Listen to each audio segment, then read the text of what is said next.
So next speaker is Mehlika Samadani, who is physically at the Legislative Office building, sitting next to me. She's a community leader and an activist working on issues related to human rights, democracy, and the rule of law in Pakistan. An individual with unparalleled energy. She has been instrumental in getting everybody over here together, our many speakers. Her previous roles have included an adjunct fellow with the Post-Conflict Construction Project at the Center for Strategic and International Studies and a research analyst at the Council on Foreign Relations, focusing on women's empowerment in the Muslim world. Mehlika has extensive experience in conflict and transitional settings, including Pakistan, Sudan, Afghanistan, Bosnia, Israel, Palestine, and has been involved in civil society-based peace initiatives between India and Pakistan as well. Mehlika, welcome, and you're on. Thank you so much, Senator Anwar. Good afternoon, everyone. Again, Senator Anwar, thank you so much for organizing this very important hearing. Thank you so much for, is that better? For organizing this very important hearing in the Connecticut State Legislature on the recent massacre in Islamabad. Today, I'm going to speak about why it is so important for your constituents and our legislators to learn about the deteriorating political and human rights situation in Pakistan and why their attention, their advocacy, and their engagement on this issue of democracy and human rights is so critical. We just heard in great detail about the horrific events of November 26th, in which Pakistan's security forces used lethal weapons against unarmed civilians. Although this most recent aggression appears especially severe, this is not the first time the Pakistani military leadership has targeted its own citizens. In 1971, it engaged in mass slaughter of its Bengali citizens in East Pakistan to suppress their quest for greater autonomy. In recent decades, it has abducted, tortured, and killed thousands of Baloch, Sindhi, and Pashtun nationalists, and this continues today. In the U.S. war on terror, it disappeared thousands of Pakistani citizens, sending many to CIA black sites without charge or trial. As you have heard today, over the past couple of years, the Pakistani military and the regime it backs have muzzled the media, assaulted pro-democracy activists, engaged in transnational repression, arbitrarily shut down the internet and mobile services, intimidated and threatened high court judges, and have continued to abduct and disappear civil society activists. As Americans, we deem our democratic norms and ideals to be sacred. We deem sacred our right to peaceful protest, freedom of speech, freedom of assembly, and freedom of expression. We cherish these values, and we will do all we can here in this country as American citizens to uphold them. It is therefore just as important for us to ensure that our government, the U.S. government, does not undermine these values in other parts of the world.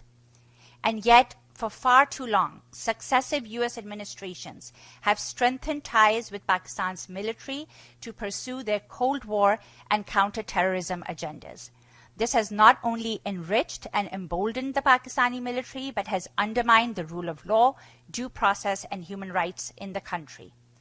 Once a venerated institution in Pakistan, the military is now viewed with contempt by millions of Pakistanis in the country and in the diaspora.